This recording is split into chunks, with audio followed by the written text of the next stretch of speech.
Est-ce que je peux commencer? Oui, oui. Ah, c'est à moi, oui. Déjà parce que j'ai mal terminé la table ronde tout à l'heure avec Thomas, parce que j'ai pas eu l'occasion de remercier Nancy, le Run, Sophie Toulouse de Nancy, ça me fera toujours rire, et de l'accueil chaleureux. Et c'est quand même assez rare d'être invité pour discuter de notre passion ou notre art. Donc voilà, déjà merci pour éviter que tout à l'heure, merci à Sophie et à son équipe, et vive Run. J'espère que ce sera un festival qui durera des années et des années pour justement apprendre à en savoir plus, davantage sur le graffiti, la danse, le rap et surtout les origines de cette culture. Alors, nous nous sommes réunis cette fois-ci pour parler de la construction de l'identité culturelle, l'identité de cette culture hip-hop, en sachant que c'est une identité plurielle, en constante progression, évolution, personnelle et artistique, avec des personnalités sur cette table ronde qui maîtrisent leur art à la perfection. Je commence par les femmes. Ouais, je commence par les femmes, il y a un problème. Leïla Si, photographe, d'abord danseuse. Prends le micro, ma chérie. D'abord danseuse. À vos ordres. Comment? À vos ordres. Puis photographe, graphiste aussi. On parlait tout à l'heure des magazines avec Thomas. Il y avait Tracklist d'abord, c'est ça, où tu as été graphiste. Et puis après The Source. Donc tu nous expliqueras comment t'es passé de la photographie au graphisme. Et puis par la suite les clips, pas mal de clips, notamment l'identité visuelle de Kerry James. Et réalisatrice maintenant, pour notre plus grand plaisir, de longs métrages, notamment Banlieusard, qui est sorti l'année dernière, l'année d'avant. Puis Il y a 4 ans. Il y a 4 ans? Ouais. Oh là là, comme le temps passe vite. C'est fou ça. Il y a 4 ans. Avant 2019, octobre 2019. Ouais, bah toi tu sais, parce que c'était ton premier bébé, premier long métrage. Tu nous raconteras justement cette expérience, cette première expérience de long métrage. Puis Banlieusard 2 bientôt. Oui, qui arrive, j'espère, début de l'année scolaire. Tu veux dire septembre? Septembre, octobre, novembre. Puis un autre long métrage, très bientôt aussi à découvrir. Le 5 juillet, au cinéma. Avant même? Ouais. D'accord, un long métrage sur la comédie cette fois-ci. Une comédie, ouais, tout à fait, mais toujours avec l'univers. des accroches hip-hop, puisque ça parle de mamans qui se mettent au rap pour essayer de renouer le lien avec leurs enfants. Voilà. Ça s'appelle Yo Mama. Yo Mama, le 5 juillet. Est-ce que toi, tu peux dire que tu es une réalisatrice hip-hop? Avant même d'être réalisatrice, je suis hip-hop, parce que le hip-hop m'a sauvé la vie, on va dire ça. J'ai eu une adolescence un petit peu freestyle, comme beaucoup d'entre nous. Et c'est vrai que lorsque j'ai rencontré la culture hip-hop, au départ par le biais de la danse, ça a été vraiment salvateur. Ça a été un tuteur autour duquel j'ai réussi à évoluer, à grandir, tout en ayant toujours cette espèce de soif de liberté, d'expression. Donc ouais, je suis hip-hop et je le resterai jusqu'au bout, je pense, parce que c'est aussi et surtout un état d'esprit. Mais justement, pourquoi la danse hip-hop? Pourquoi pas la danse classique? On parlait tout à l'heure des différentes... J'ai fait du classique pendant 9 ans. Je suis passée par là. Après, j'en suis revenue le jour où ma prof, c'était au conservatoire dans le 13e arrondissement, a présenté toutes les petites danseuses qui étaient là pour un concours à l'opéra et que moi, j'ai pas eu cette chance. Parce que j'étais un peu trop basanée pour ce faire. Et donc, ça m'a calmée direct. Et donc ma mère, qui a compris un peu mon désarroi à ce moment-là, essayait de trouver d'autres... elle connaissait pas trop, d'autres pratiques artistiques qui auraient pu me correspondre. Et donc j'ai rencontré la danse hip-hop au Centre de danse du Marais. Donc c'était aussi déjà une institution. Et voilà, c'est comme ça que je suis arrivée au hip-hop, de manière plus générale. Quand tu dis que la danse t'a sauvé la vie, c'est les valeurs, c'est la Non, pas communauté, la danse, le hip-hop. Le hip-hop, ouais. Oui, c'est une mentalité en fait. C'est-à-dire qu'au bout d'un moment, toute cette énergie, cette envie de vivre, d'exister, il y avait des espèces de chemins qui s'offraient à nous et qui nous permettaient d'exprimer ma créativité. Je suis un peu perdue entre le nous et le moi, mais c'est vrai que moi, c'est vraiment une culture qui m'a permise. Bon, déjà au départ, ce sont vraiment par le biais des artistes américains, et puis petit à petit, j'ai rencontré la scène rap française, et ça a été un grand moment, des grandes années de ma vie. On parlera du rap et justement de le pourquoi ou en quoi le hip-hop transpire encore aujourd'hui dans ta réalisation, dans ton travail. Mais juste avant, je voulais savoir si c'est pour Samira et Darko, Samira de la danse et toi Darko le graffiti.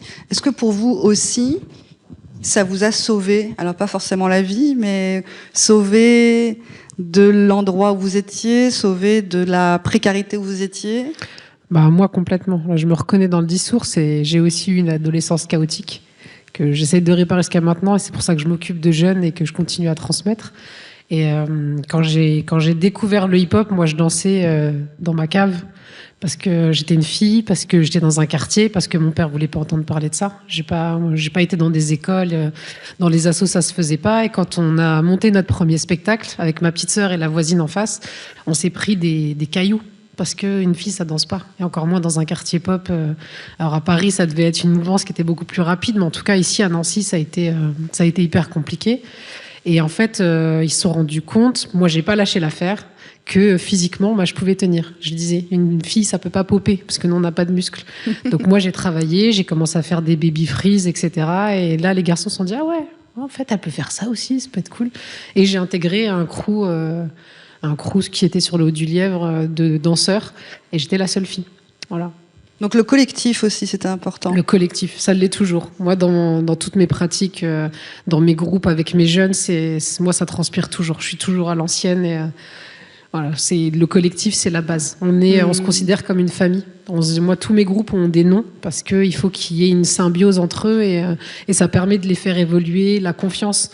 On n'a plus peur de monter sur scène face aux autres parce qu'on est en groupe et que le groupe nous soutient.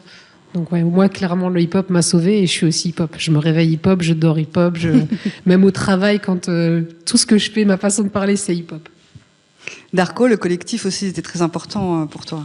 Par définition, par la peinture, oui. Enfin, le graffiti ou le hip-hop, en fait, c'est une culture que j'ai embrassée quand elle a été exportée de New York. Et en ça, elle a un peu rempli ma vie quand même. Et accompagnée, elle m'a appris plein de choses. Après, je trouve que le hip-hop déborde un petit peu quand même du tiroir dans lequel on veut le contraindre, pour moi en tout cas. Et je trouve que c'est une culture, un langage global, universel, qui permet d'apprendre plein de choses sur la vie en général, parce que tout se reflète là-dedans, et en particulier par rapport au graffiti, qui est un peu particulier quand même. Vous l'avez remarqué, on en parle moins, c'est moins mis en avant. Nous, à la base, on se cache pour peindre. On fait pas de spectacle, enfin on peut participer, mais c'est pas fait pour ça. Il y a un côté un peu hardcore, dans le sens où, en tout cas, full contact, on va dire, de par le fait qu'on est obligé de transgresser des règles, au contraire, par rapport à d'autres formes d'expression, c'est pas le cas.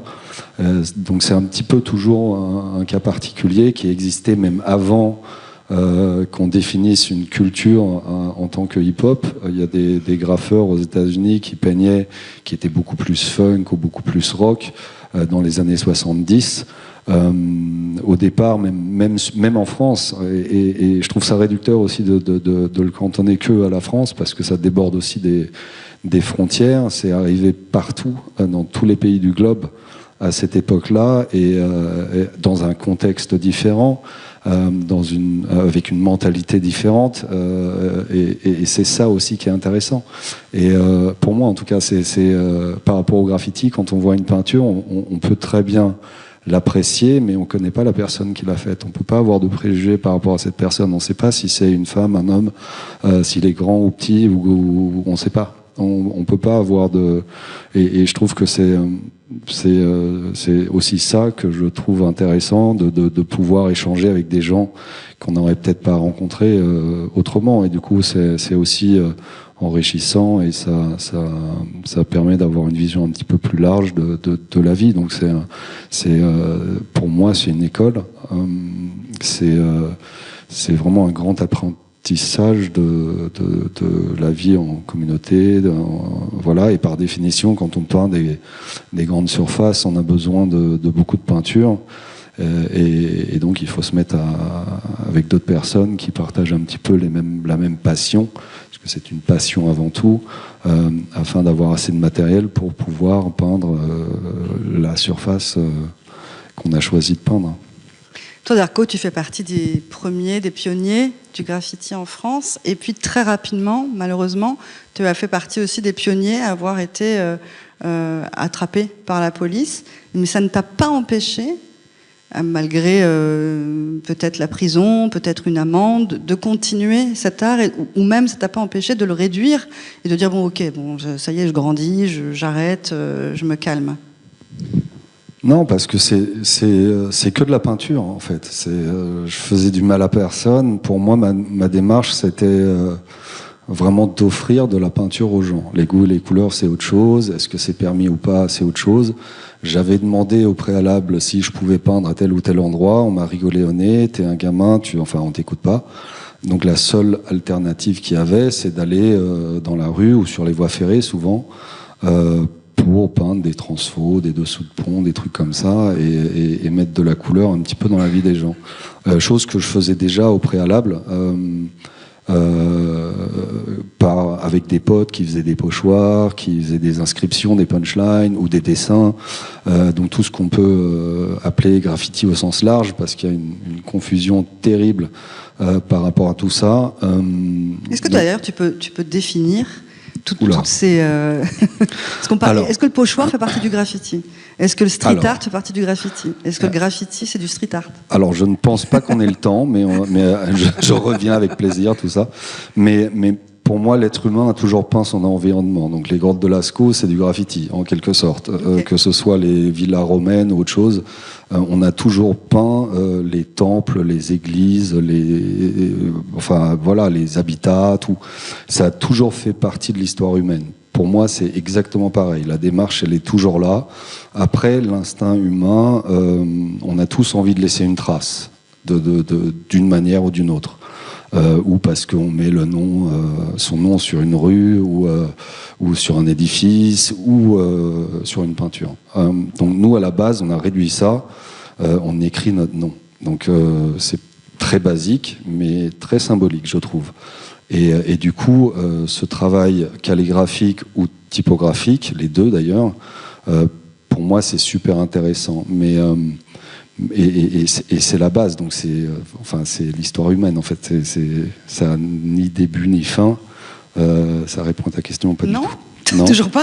Est-ce que le pochoir fait partie du graffiti? Est-ce que le street art fait partie du graffiti? Il y a plusieurs formes de graffiti en fait. Il y a le pochoir qui est une technique en fait. Okay. C'est, à mon avis, on découpe un bout de papier, de métal, de ce qu'on veut, et après on applique une peinture, peut-être avec de la bombe, par facilité ou autre chose.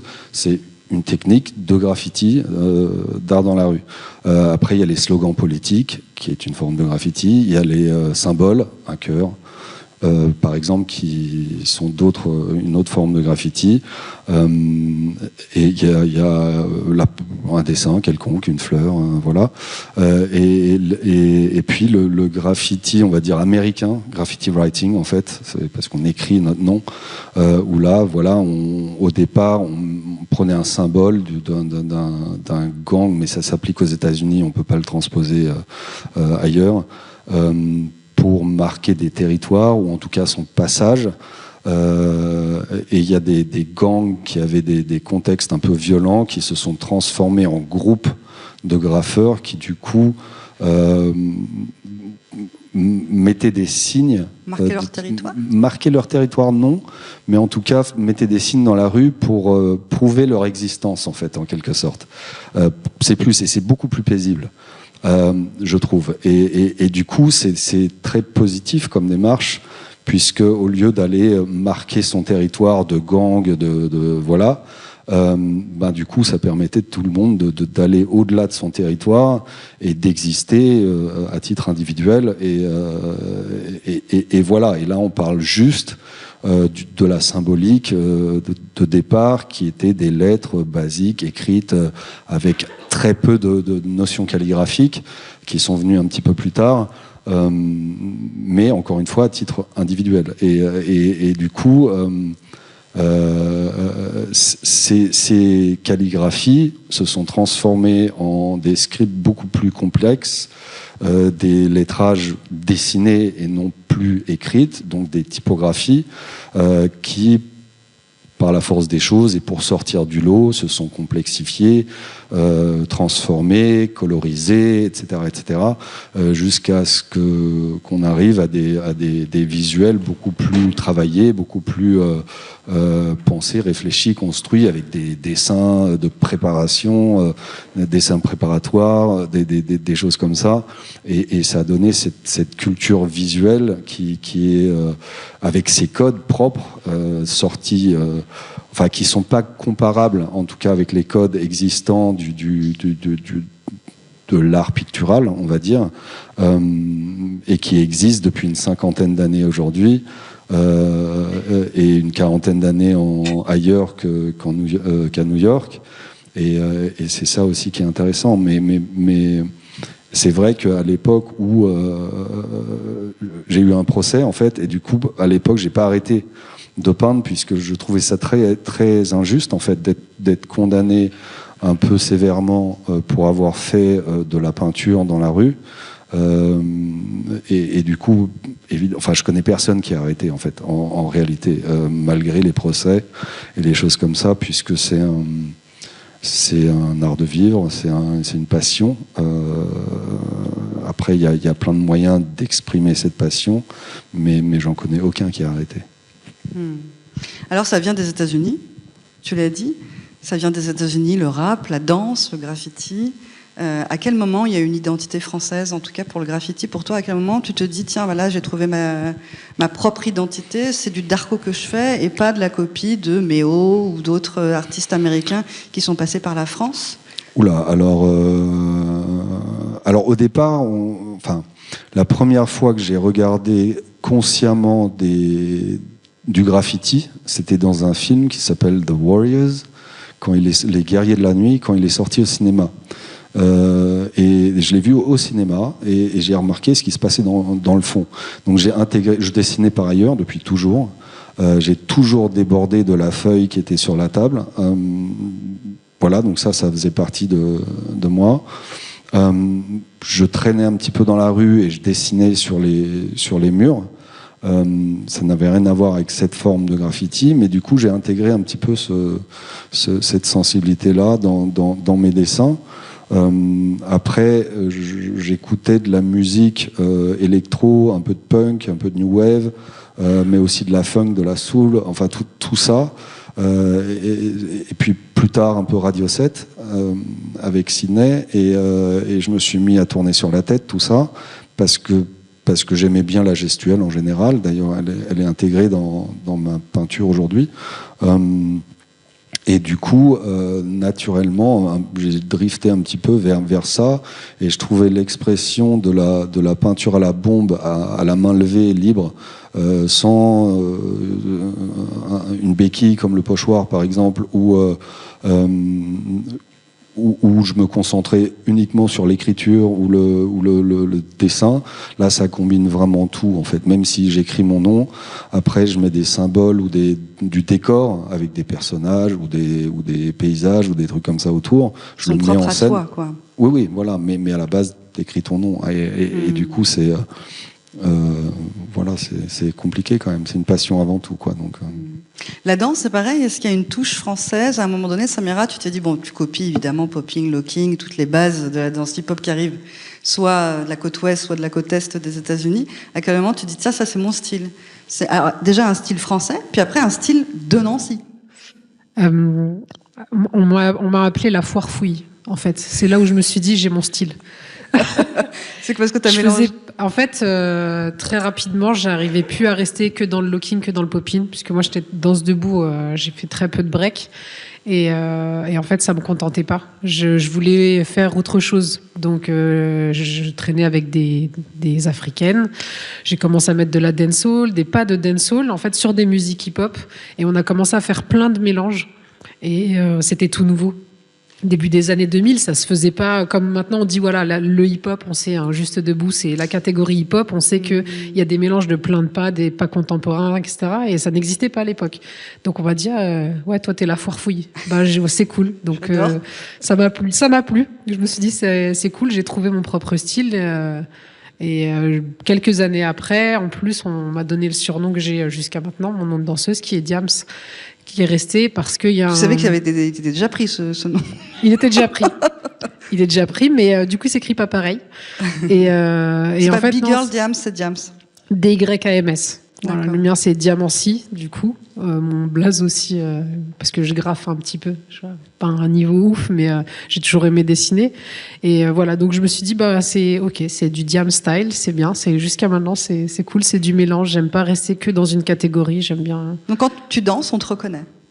Quand je danse, on m'a dit de dos, on sait que c'est moi. Donc ouais, c'est cool. De dos, on sait que c'est toi. Mais c'est ça, c'est ça le but, en fait, certainement, quand on commence une pratique artistique, c'est d'arriver à trouver son propre style et à se différencier des autres. Et c'est pas facile.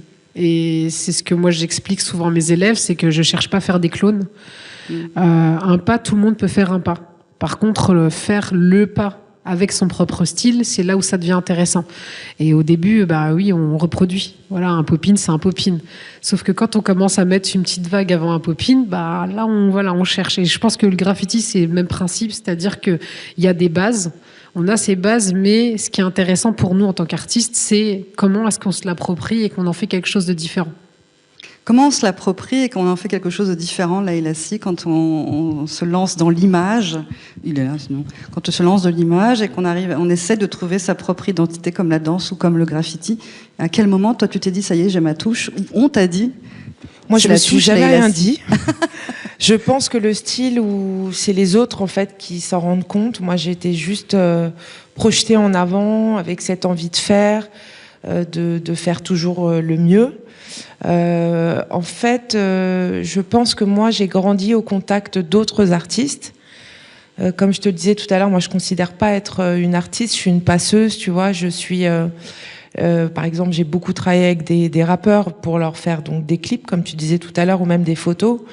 L'idée, c'est que moi, j'essayais juste de mettre en lumière leurs récits et peut-être, petit à petit, avec le temps, j'ai réussi à apporter un nouveau niveau de lecture, un second niveau de lecture. Mais c'est vrai que je pense que c'est très difficile pour un artiste de se définir. Parce que à partir du moment où tu te définis, ça veut dire que tu te regardes et t'es pas tourné vers les autres. Enfin, en tout cas, c'est mon point de vue. Moi, je dirais que j'espère que ce que j'ai réussi à imposer, c'est un souci du détail, une envie sans cesse de se perfectionner. Je pense que pour grandir, faut faire beaucoup de daubes et j'en ai fait beaucoup. Ah bon? Ouais, bien sûr. Je pense que c'est comme ça qu'on apprend le plus, tu vois. Et c'est surtout peut-être d'avoir suffisamment de recul et pour se rendre compte qu'il faut toujours travailler, quoi. Enfin, je pense que la vie a ça de beau, elle est perfectible et je pense que ça combine un peu tout ce qui a été dit aujourd'hui cet après-midi. D'ailleurs, ça me fait beaucoup de bien. Merci Sophie. Je prends un peu souvent le temps de m'arrêter, discuter, de rencontrer des gens brillants comme ça et de parler de cette culture. En fait, moi, je suis projetée en avant. Je suis dans le sans cesse le faire. Et je crois que mon point de vue aujourd'hui n'a pas changé. Je pense que notre culture est une culture qui n'a pas besoin et qui ne cohabite pas avec les structures, en fait. Voilà, ça c'est mon point de vue. Peut-être qu'il changera dans quelques années, parce qu'en fait, et c'est pour ça que j'adore le graffiti, et que c'est l'une des pratiques du hip-hop que je respecte le plus, parce que elle a ce côté vandale, ce côté que tu peux pas gérer, en fait, tu vois, qui est presque une rage de vivre, une envie un peu viscérale d'aller peindre, tu vois. Et nous tous, là maintenant, moi, je découvre un nouvel espace de création qui est la fiction. C'est génial. Et je pense que peut-être, j'espère, ce qui fera la diff dans ma manière d'aborder les choses, c'est que maintenant, j'ai cette ouverture, mais je vais pas lâcher, tu vois. Dans le sens où j'ai envie de faire, je vais tout arracher. Alors avec des hauts, sûrement beaucoup de bas. Et des choses bien. C'est l'attitude hip-hop que tu as avant tout, c'est une mentalité en fait. Ouais.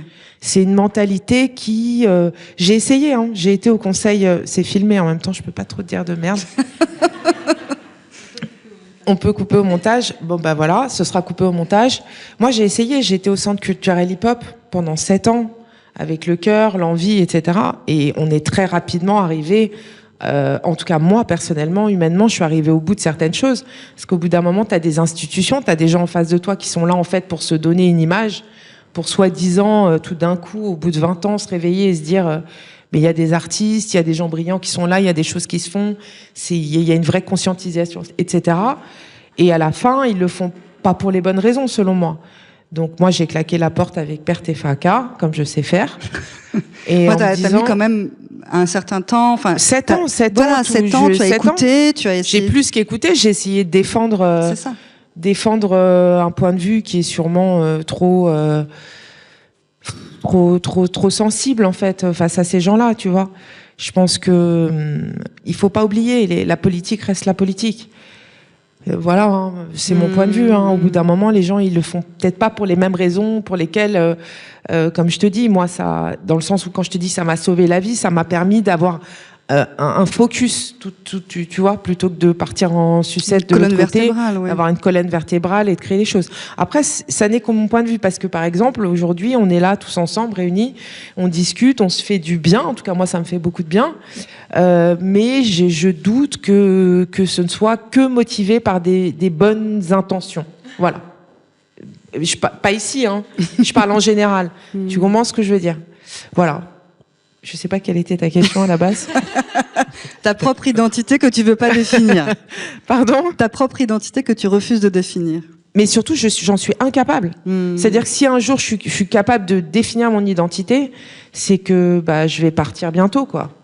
Alors que moi, justement, j'ai envie de rester longtemps. On reparlera du travail que tu as effectué avec Kerry James, parce que pour le coup, on reviendra sur Kerry James. Yvonne, mon petit chat. Oui, désolée. Du coup, j'excuse Pierre Roland qui a eu une urgence et qui a dû partir et que je remplace, donc j'avais pas du tout prévu d'être avec vous. Non, mais on est ravis. C'est un honneur. D'autant que tu as co-créé le label Cartel. En gros, on est 3 cofondateurs, donc Pierre Roland justement, moi-même, Yvonne Corbière et Raphaël Rimbon. Et on a vraiment construit Cartel Records sur l'idée de rassembler en fait à la fois toute la partie musique et production audiovisuelle pour pouvoir entourer les artistes de manière complète sur justement la production de leurs projets, qu'ils puissent venir et qu'ils puissent produire avec nous toute leur musique, la cover, le clip, travailler. Oui, parce que vous avez un lieu de résidence. C'est ça. C'est assez balèze comme studio. Oui, je sais pas si vous êtes venu. Ah non, pas encore, on vient d'arriver, mais si on est invité, on viendra. Vous êtes invité, bien sûr. Mais oui, on a construit des locaux exprès, on a voulu se donner les moyens pour les accueillir. Et on s'était tous en fait rencontrés justement avec via le travail, via chacun nos passions. Donc moi en tant que photographe plutôt, j'ai fait les beaux-arts mais dans le design graphique à la base et j'étais passionnée par tout ce qui était rap notamment, donc toutes les soirées rap underground du niveau que ça peut avoir et avec des artistes qui sont très bons et on s'est rencontrés parce qu'on accompagnait en fait les mêmes artistes sur leurs projets et il y en a un qui a fait justement un disque d'or et qui doit être au disque de platine maintenant. C'était Césure, ouais, exactement. Ça, c'était un peu le point de ralliement de base de toute l'équipe. Et en fait, ce qui s'est passé, c'est qu'au moment où ça a commencé à fonctionner, qu'il a commencé à avoir des sous, ce qu'il a fait, c'est qu'il est allé à Paris pour... il voulait essayer d'avoir une cover de Fifou, il voulait bosser avec les grands noms, tous ceux qui avaient enregistré PNL. Enfin voilà, c'était vraiment pour justement pouvoir évoluer plus vite, lui, ce qui n'a pas du tout marché en fait, parce que il a eu des refus et en fait il s'est fait avoir par des gens qui voulaient profiter, et puis tout coûte cher à Paris en plus. Et avec ce constat et nous aussi le fait qu'on ait envie de vivre de nos métiers, de nos passions, on s'est dit on construit quelque chose qui est professionnel et qui va vraiment dans cette dynamique-là. Et voilà, on a fait de notre mieux, donc on a créé un espace pour pouvoir travailler avec des studios justement. À la fois photo, vidéo et studio d'enregistrement musical. Donc tu le vois comme un échec, toi Yvonne, le fait que Césure soit partie du vivier de votre label pour aller s'envoler ailleurs, tu le vois comme... Pas un échec, personne. D'une manière, en fait, c'est dur pour ces personnes-là de voir cette évolution. Enfin, je sais pas comment expliquer. C'est un échec dans le sens où c'est dommage pour Nancy. En fait, que les talents partent et qu'ils fassent pas vivre quelque chose en local. Oui. Pour moi, c'est ce genre de choses qui est dommage. Après, d'expérience pour les artistes même, je pense que c'est bien aussi d'aller voir ailleurs et de bosser avec des gens différents. Thomas, t'en parlais tout à l'heure de ces rappeurs qui du coup revendiquent un peu leur ville maintenant, notamment avec Orelsan, la ville de Caen, alors que avant on avait Paris, Marseille et rien au milieu, très peu, en tout cas un peu Lille, un peu Bordeaux. On avait fait des reportages dans Radical justement sur le rap de Bordeaux, le rap de Lille, mais c'est vrai que la lumière est assez rarement mise sur les rappeurs de région. Est-ce que tu sais pourquoi ? Alors, je pense que effectivement, c'est totalement vrai. C'est resté vrai pendant très longtemps. Je pense que à l'origine, c'était tout simplement une facilité économique de la part de l'industrie du disque, qui avait une foule de rappeurs à portée de main, en fait. Il n'y avait pas besoin d'aller très loin. Il suffisait d'aller à Villiers-le-Bel ou même dans le 18e arrondissement, et il y avait suffisamment de bons rappeurs pour en avoir 4 ou 5 à signer. Et de toute façon, au début des années 90, quand l'industrie du disque s'est rendue compte de l'intérêt commercial que pouvait avoir le rap, il y a eu la compilation Rapatitude qui a fait école. Toutes les majors se sont dit, OK, il nous faut un rappeur. Il y a Universal qui a signé MC Solar, Warner qui a signé EJM. Enfin voilà, ils ont tous pris leurs rappeurs. Il y en avait 8. Et puis après, c'était terminé. Il n'y avait plus besoin de rappeurs. Et donc ces gars ont commencé à avoir du succès. Et c'était tous c'était pas des Parisiens, mais c'était des gens de la région parisienne. Et donc il y avait des mecs un peu débrouillards à Marseille qui ont fait exactement la même chose et qui ont été signés à Paris d'ailleurs. C'était pas des labels de Marseille. Le premier album d'Ayam sort sur un label parisien, d'une major comme tous les autres. Mais à cette époque-là, Ayam était vraiment l'exception notable. Il y avait que eux à Marseille, où il y avait B-Vice, etc. Mais ils faisaient pas de disques, ils étaient complètement inconnus. Et donc le gros du rap français, c'était Paris. Et moi je me rappelle d'ailleurs que quand j'ai passé mon bac, la seule chose qui comptait pour moi, c'était d'aller finir mes études à Paris. Parce que je savais que c'était là que ça allait se passer, que c'est ça qui m'intéressait. Bon, manque de bol, j'ai pas été pris à l'école, donc je suis allé ailleurs. Et qui était tout aussi bien. J'allais à Toulouse. C'était tout aussi bien, c'était une énorme ville hip-hop en plus. Et voilà. Et je pense que tout ça a évolué à partir du moment où les gens se sont dit, OK, maintenant il y a YouTube. Ça s'est passé dans le courant des années 2000. Maintenant il y a YouTube. On peut faire ce qu'on veut sur Internet, et puis on verra bien si jamais ça clique. Et je me rappelle d'une discussion que j'ai eue avec Nekfeu, qui est un rappeur qui était à l'époque rappeur du 1995. Ils étaient totalement inconnus, 1995 à l'époque. Et il me disait, nous, on n'est pas... Donc je lui expliquais, j'essayais de le mettre dans le business. Je lui dis, il faut que vous alliez aller voir les maisons de disques, je vais te filer des contacts de tel mec. Il me disait, nous, on s'en fout des maisons de disques. Nous, on a compris que désormais, avec Internet, même si t'as les cheveux roses et que tu rappes avec un tutu, t'es dans ta chambre, tu le mets sur Internet, si les gens, ils kiffent, ils vont cliquer dessus de toute façon. Ils vont tomber dessus. Donc, potentiellement, ton auditoire, il est infini. Donc, d'où que tu viennes, quel que soit ce que tu fais, la tendance dont tu rappes, dont tu te revendiques, etc., tu vas potentiellement trouver un auditoire. Et c'est exactement ce qui s'est passé. C'est-à-dire qu'il y a plein de gars qui se sont fait la même réflexion et qui se sont dit, OK, moi j'habite à Bergerac ou j'habite à Libourne, c'est une vieille bourgade pourrie, etc. N'empêche que j'ai Internet. Ça veut dire qu'il y a un mec à New York qui peut très bien m'écouter. Et donc ils se sont mis à faire ça en revendiquant qu'ils viennent de Caen, de Strasbourg, de Reims, il y en a partout en fait. Et là on s'est rendu compte qu'en fait il y avait des mecs qui déchiraient à Bordeaux, à Lyon, partout quoi. Et on a eu l'impression que tout d'un coup tout le monde se mettait au rap, alors que non, c'est juste que moi, quand j'avais 14 ans, je faisais du rap, mais il n'y avait pas YouTube, donc vous l'avez jamais entendu. Quoi. Alors que peut-être ça déchirait. Non. Faut chercher sur des vieilles compilations. Il y a une vieille compilation française sur laquelle je rappe. Bref. Et donc voilà. Donc on a eu l'impression que tout d'un coup il y avait un grand engouement, mais en fait non. C'est juste qu'il y avait un vrai moyen de diffusion et qui a d'ailleurs considérablement inversé la tendance, parce que 1995, qui est un très bon exemple, on dit OK, nous on va pas voir les maisons de disques.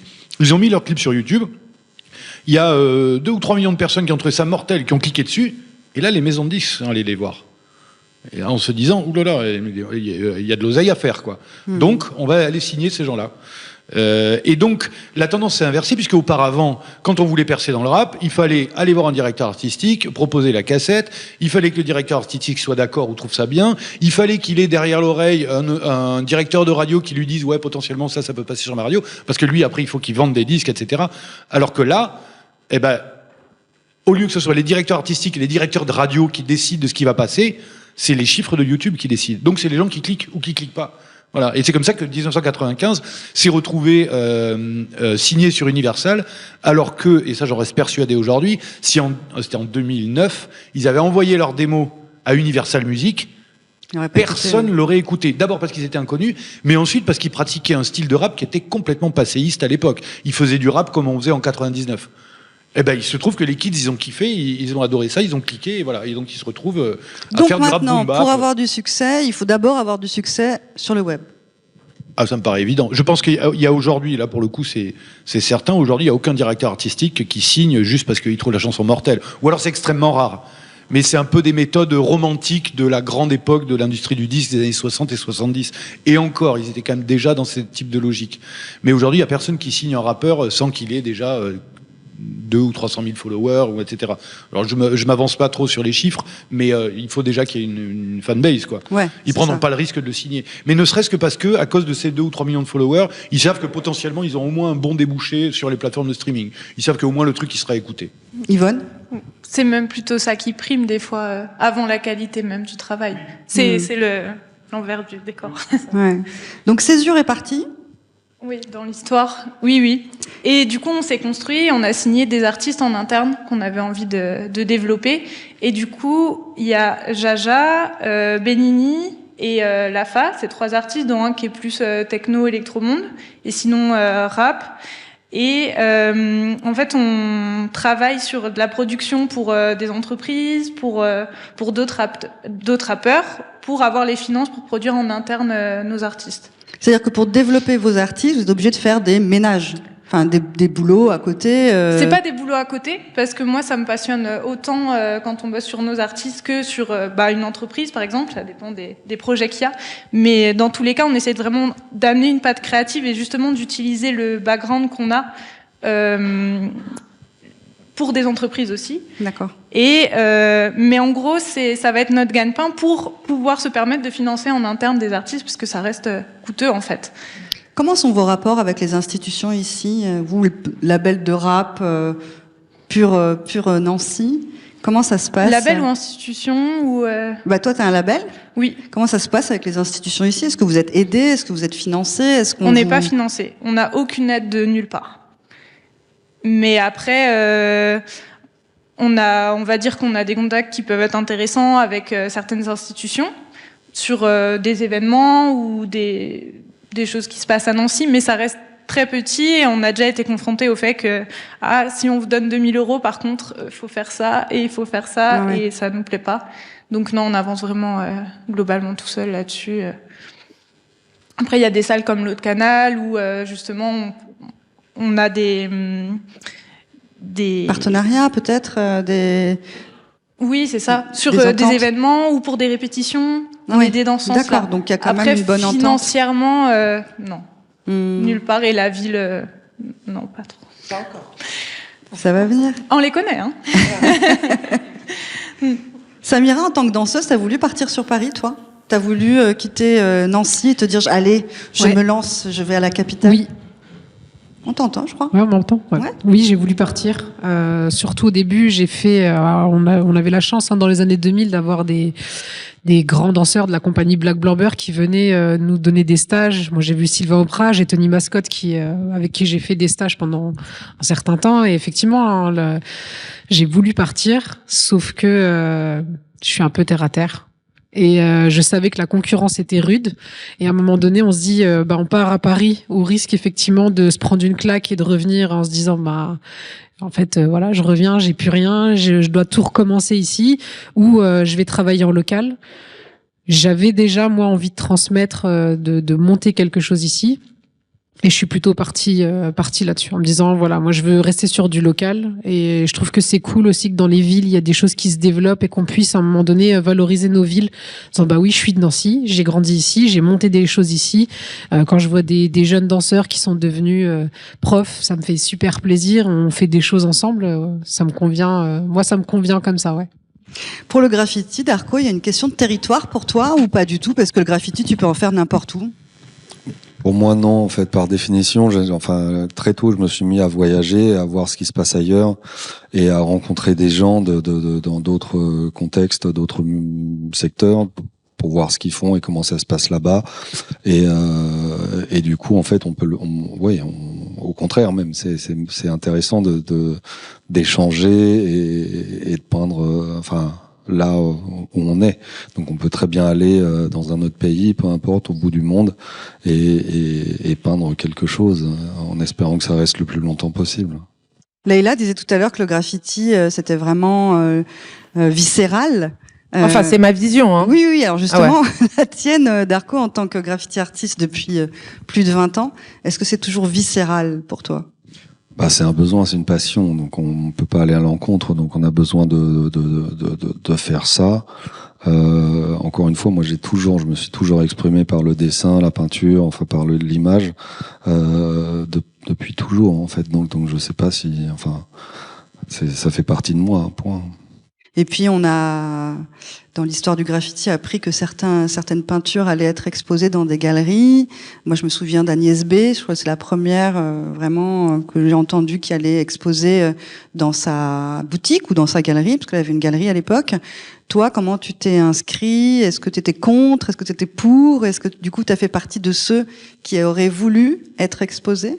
Alors, contrairement à ce qu'on pense, le graffiti a été exporté de New York par les institutions, par les galeries, par la tournée payée par des sponsors. On a commandité des peintures à des graffeurs qui ont peint le subway, par les décors qu'on mettait dans des clips, mais tout ça sont des commandes en fait. Et donc ça c'est arrivé. Encore une fois, on en parlait hier. Le premier bouquin que j'ai vu, c'est un catalogue d'exposition. Et on voyait des toiles, les premières peintures qu'on a vues réellement, c'était la plupart du temps des toiles accompagnées de photos de graphes sur des murs ou des tags sur des t-shirts pour un clip. Donc encore une fois, c'est contrairement à ce qu'on pense, c'est pas de la rue à la galerie en fait. Ou en tout cas pas ici. À New York peut-être, mais à l'extérieur de New York, c'est par le biais d'une officialisation, quelle qu'elle soit, du graffiti, qu'on a mis dans un package et qui a été exporté de là-bas. Et donc déjà, c'était un peu encadré quand même. Après, on s'est intéressé par ce biais-là à ce qui se passait réellement au-delà de ça, et donc dans la rue, sur les subways, etc., etc. Après, pour ma part, j'ai très vite fait des choses qui étaient payées, sans penser à une professionnalisation. Mais mon premier graffiti payé, c'était en 86.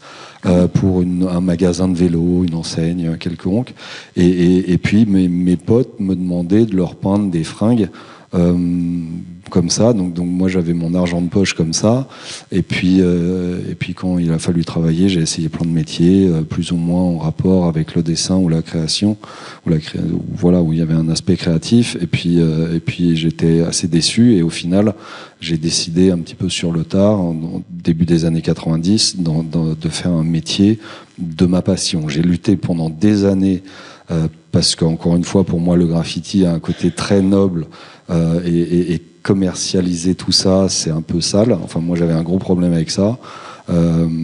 C'est de se donner une valeur? Tu avais un problème sur la valeur de ton art ou... Non, pour moi, oui, aussi, enfin, indirectement, parce que c'est tellement noble que on peut pas le payer. C'est un peu, voilà, ça a tellement de valeur. Et puis, faire du commerce avec ça, voilà. J'avais un problème avec ça, donc j'ai lutté contre moi-même par rapport à ça, mais quand tu voyais que d'autres personnes qui étaient parfois totalement extérieures à tout ça se trouvaient légitimes pour en faire le commerce à ta place ou parler à ta place, j'ai décidé de faire ce compromis-là, mais qui reste un compromis.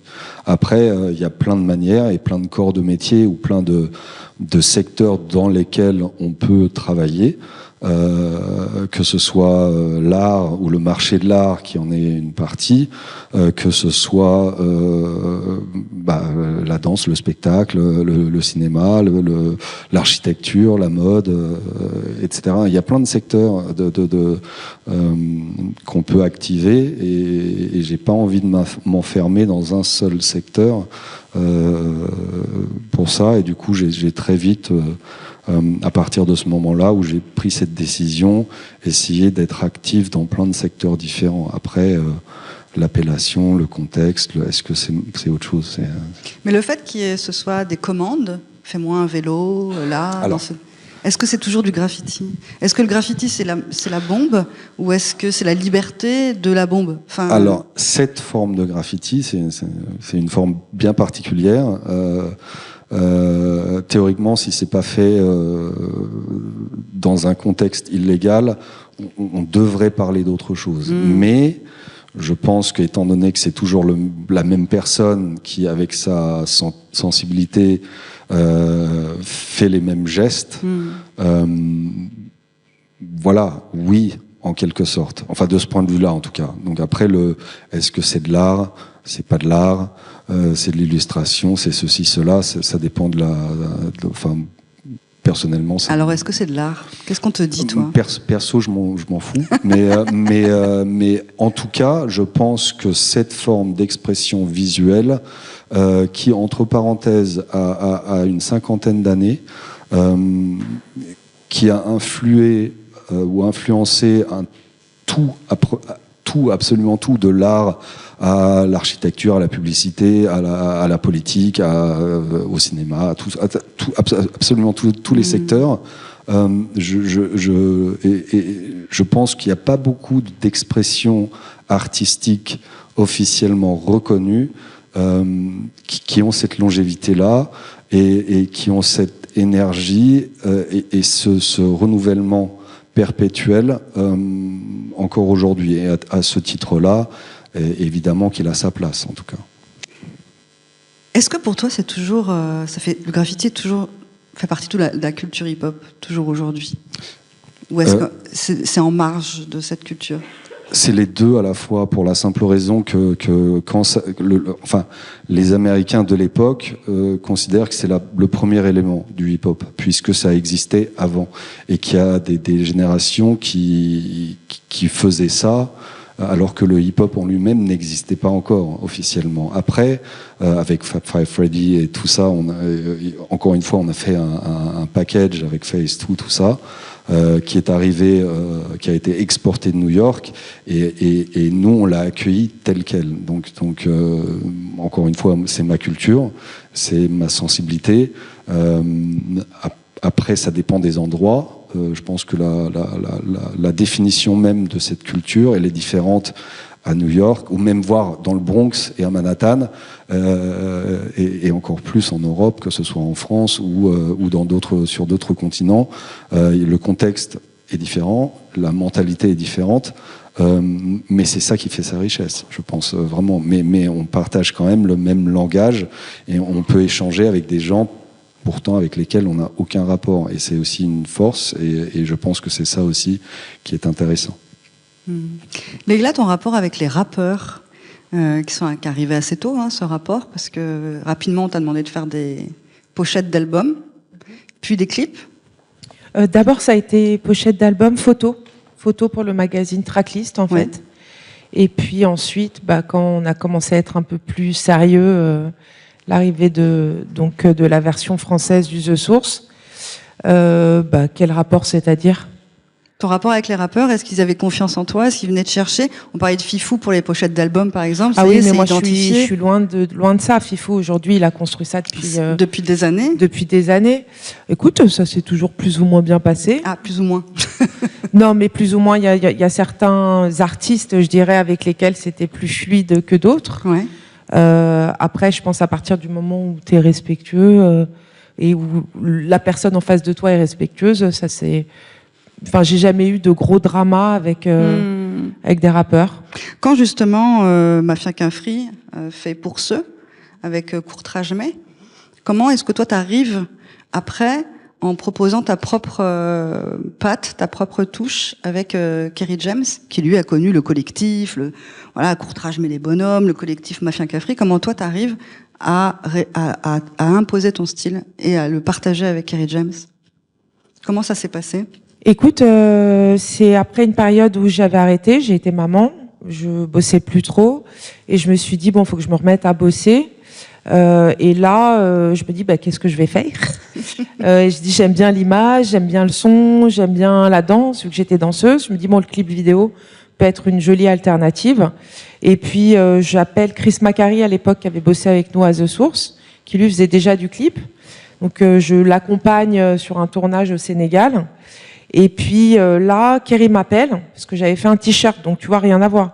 J'étais pas du tout partie dans l'idée d'avoir un style ou d'imposer quoi que ce soit. Et il me dit, écoute, j'arrive pas à trouver la bonne personne, est-ce que tu veux bien faire mon clip? Mais non. Et j'ai dit, ouais, comme ça. Et j'ai dit, ouais, bien sûr, ouais. Et après, je me suis retrouvée paniquée, bien sûr. Ouais, bien sûr. Et j'en ai parlé à Chris. Je lui ai dit, écoute, est-ce que tu veux bien me filer un coup de main? Il m'a dit oui. Et on a fait un premier clip qui est ce qu'il est, qui a été aussi bien conditionné par une direction imposée par le label. Et après, je te dis, moi, je suis tombée vraiment en amour avec la face, ce qu'on appelle la face sur un plateau de tournage. C'est l'endroit où les choses se font. Et ensuite, c'est parti tout seul. Après, mon style, moi j'ai vécu ça en tant que public plutôt, tu vois. Pour ceux, je l'ai kiffé en tant que public. Tous les clips qui étaient, j'étais surtout férue de clips américains, tu vois. Même depuis que je suis jeune, avec les clips de Michael, avec tout ça à l'époque où j'étais encore danseuse. Mais ensuite, les choses se sont imposées à chaque fois par rapport aux morceaux, au projet, à l'artiste, à quelles étaient ses envies.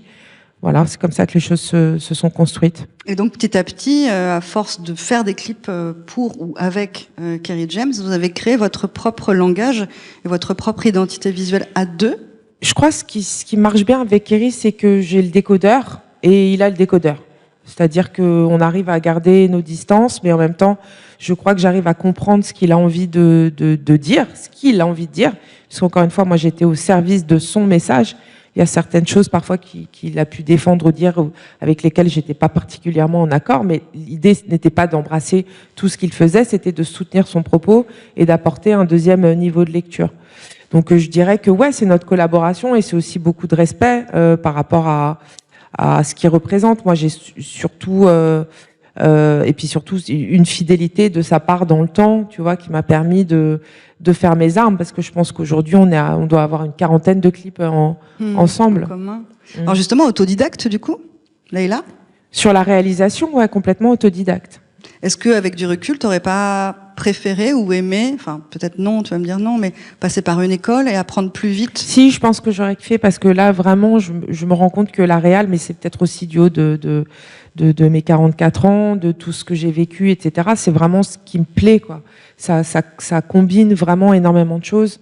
Donc effectivement, j'aurais aimé gagner du temps. Et en même temps, je me dis, on est aussi riche de tout ce qu'on fait dans la vie, du parcours, des rencontres.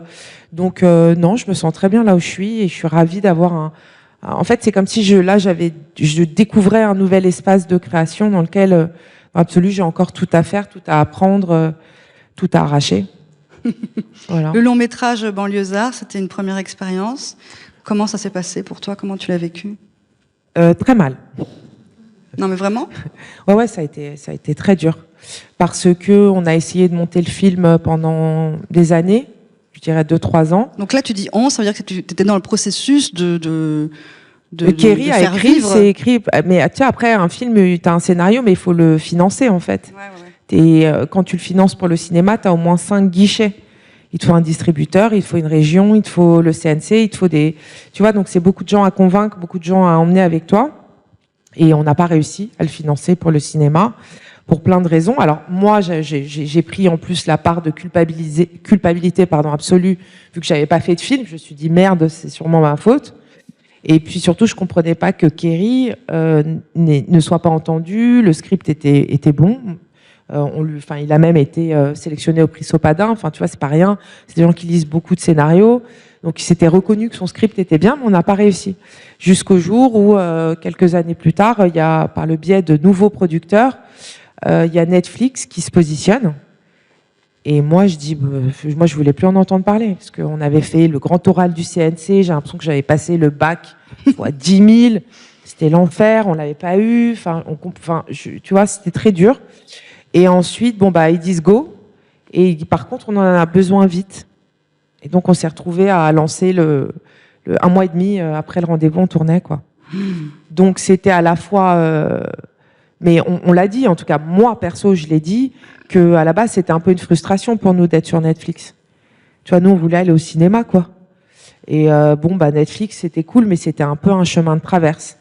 Et il s'avère qu'on est arrivé, on est arrivé en 2019, au moment où Netflix commençait à avoir un peu plus de shine, tu vois. Et puis, malheureusement, quelques mois après, le Covid est arrivé, donc Netflix a commencé à prendre beaucoup plus d'ampleur. Mais voilà. Pourquoi on vous a pas pris au sérieux? Je sais pas. CNC... Moi, je peux comprendre. Ouais. Moi, j'ai une petite idée. Moi, j'ai une petite idée, mais Kerry, par contre, je comprends pas. Après, ça fait partie de son chemin aussi, tu vois. Il a fait des choix, il a pris position pour certaines choses qui font que ça peut mettre à distance certaines personnes, certains investisseurs. Je sais pas, je peux pas me l'expliquer. Mais en tout cas, on a vécu ça comme un échec. Ouais. En tout cas, pas un échec, puisqu'on a réussi à faire ce film. Ce film existe et est ce qu'il est, mais comme une grande frustration. Je pense qu'il méritait que son discours, que son film soit au cinéma. C'est le cas pour Banlieusards 2. Non. Non, c'est Netflix.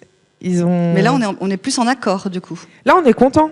On est content parce qu'en fait, je pense que même Netflix, qui nous a soutenus pour ce film, ne pensait pas qu'il allait avoir que le public allait le recevoir comme ça. Alors, il est plein d'imperfections, etc., mais il parle aussi et on a tenté de mettre en lumière, et c'est surtout écrit comme ça, d'une certaine manière, les banlieusards, tu vois. Et donc, je pense que c'est pour ça que le film a eu, en plus, je sais pas, ça a été un bon match. Des fois, ça marche bien, quoi. Donc, ils sont OK pour partir sur un deuxième épisode, enfin, une deuxième... C'est une commande. C'est une commande, mais là, vous avez imposé un temps de travail plus long. Pas vraiment. Donc de nouveau dans la douleur et de nouveau dans la souffrance? C'est pas la même chose, parce que nous on a grandi, tu vois. Entre-temps, il y a eu le chemin, il y a eu des choses qui se sont inscrites. Moi, j'ai mangé de la face, comme on dit. Kerry, il a écrit des pièces de théâtre. On a tous, tu vois, on a grandi, quoi. Donc non, je pense que le temps des plateformes n'est pas celui du cinéma. Je pense que les plateformes aujourd'hui ont besoin d'un contenu qui est produit assez rapidement. Il faut savoir produire vite. C'est un peu comme en télé, en fait. Comme pour YouTube, etc. T'as un artiste, il sort un morceau, tu le sors tout de suite. C'est pas comme avant où il y avait, Thomas, rappelle-toi, le temps de la promo, le temps on fait le clip, après il y a le premier clip, on défend un autre morceau de l'album. Donc là, vous devez aller vite aussi, vous? Oui. Mais tout est pareil. Mais on s'est habitué à ce que ça aille vite, hein.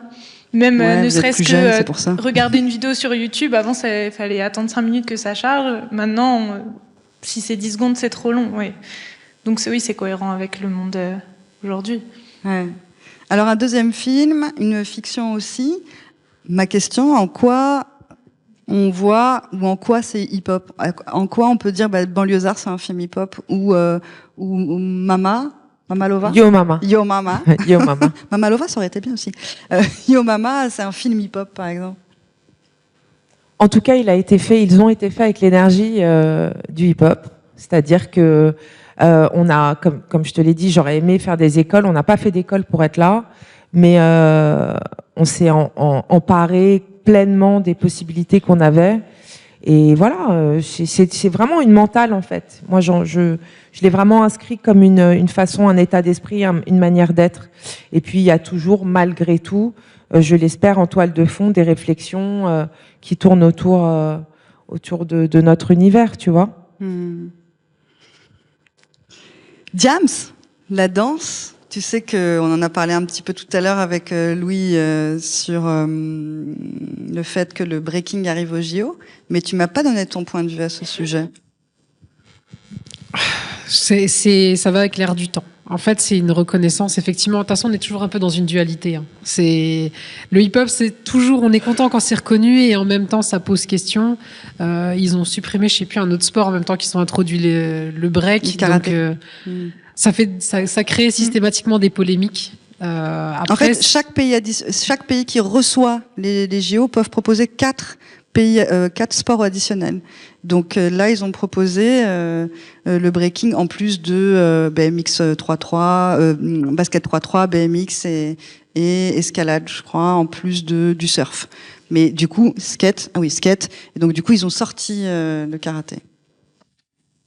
Moi, je trouve que c'est bien pour mettre en lumière. Après, c'est un système de trampoline. Je pense que c'est bien pour prendre de l'élan. Faut pas que ça soit une finalité, tout comme le reste du mouvement hip-hop. C'est des opportunités. Je vois là l'opportunité qu'on a sur Nancy. Moi, je vais danser aux Beaux-Arts dans 2 jours.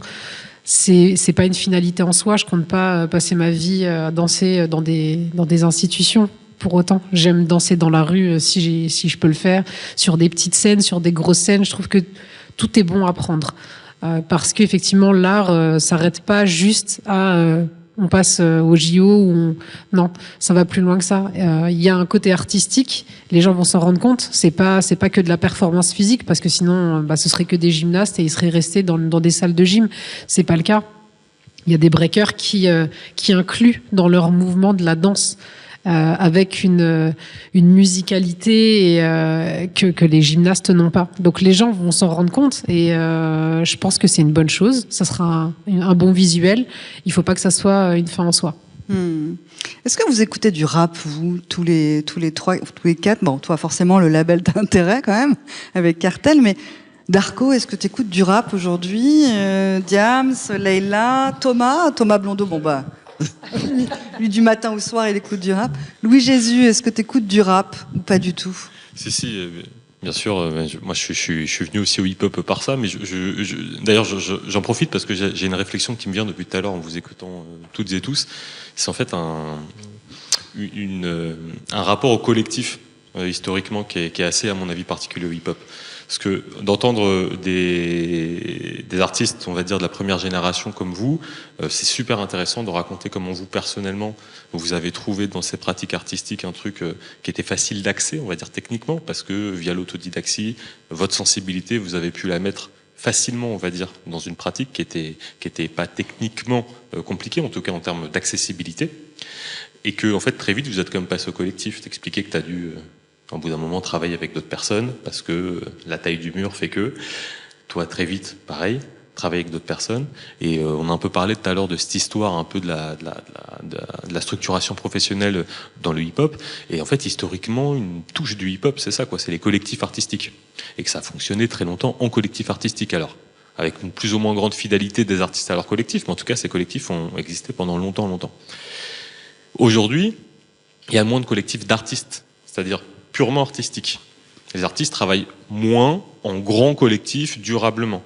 Par contre, comme l'accès au public est de plus en plus compliqué techniquement, c'est-à-dire qu'il faut franchir des barrières numériques notamment qui sont pas faciles, et ben là du coup c'est intéressant d'avoir vos points de vue notamment à vous deux, de voir qu'en fait vous devez travailler en collectif, mais avec des collectifs pluridisciplinaires, où dedans il y a des artistes, il y a des spécialistes de l'image, il y a des spécialistes de la diffusion, il y a des spécialistes de la production. Et tout à l'heure, je discutais avec, je sais plus s'il est là, notre ami rappeur dans la salle, qui disait ça aussi, qu'en fait, il faut s'organiser en collectif aujourd'hui, non pas en collectif d'artistes, mais en collectif juridique, administratif, etc., pour réussir en fait à percer et à durer. Parce qu'en fait, c'est surtout ça, c'est surtout pour durer qu'il faut s'organiser en collectif. Donc en fait, on est passé d'une espèce d'autodidaxie facile, enfin art accessible, on peut être autodidacte et on se met entre potes, voilà. Et aujourd'hui, à des collectifs qui sont plus des collectifs d'artistes, mais des collectifs pluridisciplinaires, mais qui sont beaucoup plus exigeants techniquement, parce que la somme des, enfin, en tout cas, les compétences sont beaucoup plus diverses. Tu parlais du fait que tu aurais aimé peut-être faire une école, parce qu'en fait, peut-être que tu aurais gagné peut-être un peu de temps, j'imagine que c'est ça. Donc en fait, les compétences recherchées pour pour percer, pour durer sont beaucoup plus complexes, on va dire, et on peut supposer qu'en fait c'est aussi une forme de maturité et de maturité professionnelle en fait de cet univers, d'avoir de plus en plus de personnes qui s'y impliquent. Et la force que vous incarnez, en tout cas vous, c'est d'avoir cette sensibilité hip-hop sans être forcément des artistes encore maintenant, mais de la mettre dans votre travail au service des artistes. Et là peut-être qu'on a une touche qui est quand même très très, très spécifique au hip-hop et qui fait le lien avec l'histoire du hip-hop. Et qu'est-ce que t'écoutes comme ça? Moi personnellement, Allez là.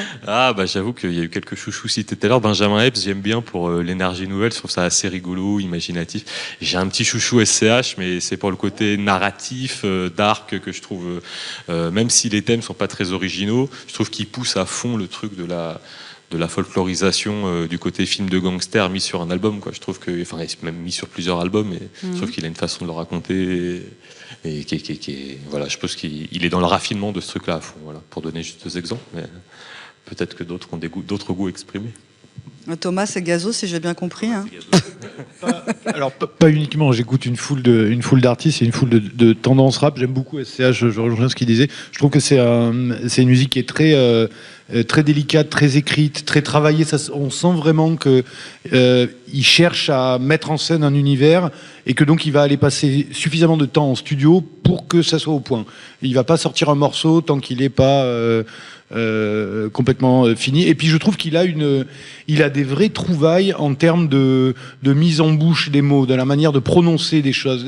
Ça peut être des trucs tout bêtes, mais il y a beaucoup de rappeurs qui sont très scolaires, particulièrement aujourd'hui, notamment des jeunes rappeurs. Lui, il a une aisance à manier ce qu'on appelle le flow, justement, à manier le langage, qui lui autorise de placer des onomatopées de temps en temps, ou d'étirer la rime, ou de faire sonner un mot un peu différemment. Il y a un truc qui me vient comme ça où il dit mettre ta charrue avant les bas. Enfin, il y a tout un tas d'effets, tout un tas vrai, ça. C'est extrêmement. C'est extrêmement. Et je trouve que c'est une vraie force dans le rap, justement, d'arriver à distendre tous ces éléments de langage sans pour autant que ça paraisse forcé. Chez lui, ça paraît tout à fait naturel, quoi. C'est vrai. Alors qu'il y a beaucoup de rappeurs chez qui on a l'impression que soit la colère est forcée, soit le trait de sentimentalisme est forcé. Voilà. Chez lui, je trouve qu'il y a quelque chose de très naturel. Et chez Gazo aussi, il y a quelque chose de très naturel qui est pas du tout dans le même registre, mais c'est pareil. C'est beaucoup d'onomatopées, et je trouve ça très intéressant aussi. Et ça, c'est un truc que je voulais rajouter. Il y a quelque chose de très intéressant qui se passe dans le rap aujourd'hui, et je pense que ça va aller en s'accentuant. C'est-à-dire que la langue, et ça, je m'en suis vraiment rendu compte en travaillant avec des rappeurs européens quand j'étais chez Spotify. Donc, je travaillais avec tous les éditeurs qui faisaient la même chose que moi, qui faisaient le rap chez Spotify dans les autres pays. Donc, on faisait venir plein de rappeurs. On était en studio avec plein de rappeurs qui étaient des Français, des Italiens, des Hollandais, etc. Et je me suis rendu compte que plus ça va aller, plus je pense que la langue dans laquelle s'exprime le rappeur, ce qui est l'inverse d'aujourd'hui, plus ça va aller, moins la langue dans laquelle s'exprime le rappeur va être importante. Au profit, justement, de cris, de shouts, d'onomatopées, d'éléments de langage qui sont en même temps de l'arabe, en même temps de l'italien, en même temps du gitan, en même temps de l'américain. Je sais pas si vous avez... Bon, peut-être que c'est un peu spécial, mais le dernier album de Future, dans son dernier album Future, c'est un rappeur américain qui a un fort accent du sud des États-Unis, mais il pousse le mâchonnement de la langue dans de tels retranchements que même lui, il parle plus anglais. Il y a plus de langue qui compte. Écoutez à l'occasion cet album où c'est vraiment c'est même plus de l'onomatopée, c'est même plus du yaourt, c'est une espèce de chose totalement cosmique. Gazo s'en rapproche à certains moments. C'est à cause des produits qu'ils prennent, ça. C'est le lean. Alors voilà, oui, vrai, hein. oui, ça en fait partie. Mais donc tout ça participe à formuler des esthétiques nouvelles, parce que ça, comme il y a eu le Screwed and Chopped à l'époque, qui étaient des techniques de mecs un peu défoncés qui essayaient de faire des univers bizarres. Tout ça rentre en jeu dans la manière dont le hip-hop se déploie, se modifie. Et moi, c'est ça qui m'intéresse dans le rap aujourd'hui, la manière dont sur 10 rappeurs, il y a 10 manières de prononcer le même mot. Et je trouve qu'il y a une richesse. Moi, c'est ça ça fait partie des choses qui me fascinent dans le rap. Voilà. Diams, qu'est-ce que t'écoutes ? Moi, j'écoute pas du tout de rap français. C'est vrai ? Ça me fait saigner les oreilles. Plus du tout ? Ah ouais, c'est... Ok. Et mes élèves s'en plaignent et je leur dis, ouais, mon cours, c'est mort. Pas de rap français. J'écoute quasiment que du ricain et tellement même plus du rap. Après, à l'ancienne, si. Les Kerry James, les I Am, vraiment les sons de mes Alors, tout c'est marrant parce que débuts. Kerry James fait pas partie du passé. Hein. Il est toujours artiste aujourd'hui. Oui, Tout comme mais Youssoupha. Oui, il est a toujours pas artiste, sorti mais il de va- son, grande carrière. comédien. Ah. Il n'a pas sorti de son là actuellement, donc c'est pour ça que je dis ouais des sons actuels j'écoute pas et en plus sur toutes mes créations là de ces 2 dernières années, je suis plutôt alors j'ai beaucoup travaillé avec une danseuse jazz et donc ça n'a rien à voir. Je fais des spectacles de danse hip-hop sur du rock, sur Elvis Presley, sur du Destiny's Child. Après ça passe Chris Brown, Missy Elliott, parce que elle a un monde aussi un peu déjanté dans lequel je me reconnais vraiment. Donc ouais, pas de rap, très peu de rap pour moi, ouais. Yvonne? Dans les derniers, je dirais Ziak et Vakra, qui sont quand même assez différents, mais Bah, Ziak, c'est le chouchou des jeunes, là, en ce moment, Ziak. il a sorti des bons projets récemment. D'accord, je te crois. C'est pas du tout ma cam, mais... Ouais. D'accord. Et donc, tu irais voir, par exemple, Ziak, il pourrait être programmé à l'autre canal, par exemple Ouais. Ah oui, oui. Et tu irais Tout à voir. fait. Ça, aller voir des artistes en concert, c'est important aussi. Je pensais à SCH. SCH, sur scène, il dégage un truc vraiment fou. Hein. Il arrive avec sa moumoute, son manteau de fourrure, là. Et il a vraiment un charisme qui frappe vraiment aux yeux. Et le public est complètement... Bon, alors, il y a plein de mini SCH dans la salle, hein, on est bien d'accord.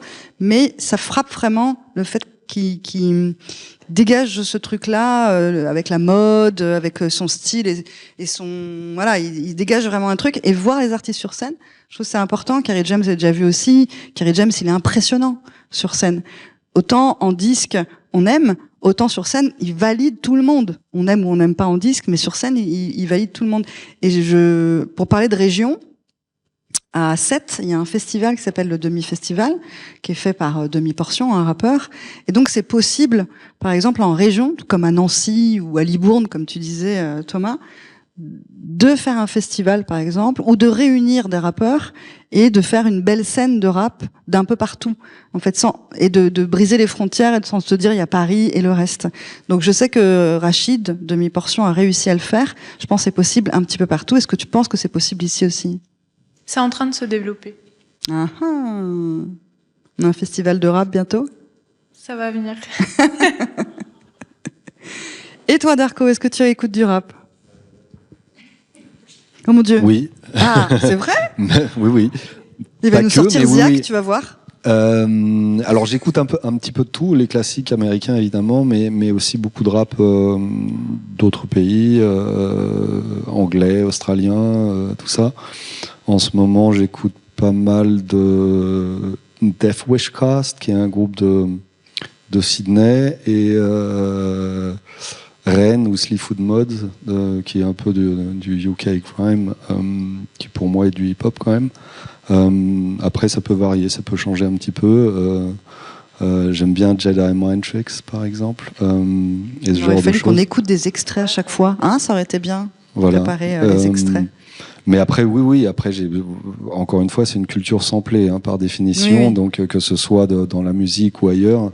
Donc ça peut arriver de s'intéresser à autre chose pour se l'accaparer et le transformer et le réinterpréter et continuer à évoluer, en fait. Laïla? Moi, j'écoute ce que mes fils écoutent. Oui, ce que j'allais dire. Donc là, en ce moment, il y a beaucoup de Impliqués 140, Ah oui, oui. SDM, Ziak, ouais. Et là, il écoute du Tiakola. Il m'a un peu perdu, quand même. Ah, c'est pas mal, Chacola. Ah, ça chouine, quoi. Bah, ça chante, quoi. Ça chouine. chantonne, quoi. Ça chouine. Et Non, c'est marrant, c'est SDM, beaucoup plus les je- femmes qui aiment Chacola, les SDM, jeunes bah, moi, femmes. Tiakola, bon, ça devait être une dinguerie. Et Gazo aussi. Gazo. Voilà. Mais c'est vrai que c'est eux qui ont le contrôle sur l'enceinte à la maison. Voilà. Et quand c'est sur le téléphone, le son est quand même bien dégueulasse. Non, là, non. Bon, on a une bonne enceinte. Hein. Franchement, ça pète. Ça pète. Et on danse et on s'amuse. Mais c'est vrai que c'est plutôt, enfin, tu vois, j'écoute plus trop en ce moment de sons où j'écouterais autre chose. Mais quand on écoute du Peura à la maison, c'est ce qu'écoutent les jeunes et ça me va très bien parce que je me dis comme ça, je garde une oreille sur ce qu'il fait. Voilà. Sur ce qui se fait, en fait. Ouais, bien sûr. On passe au public?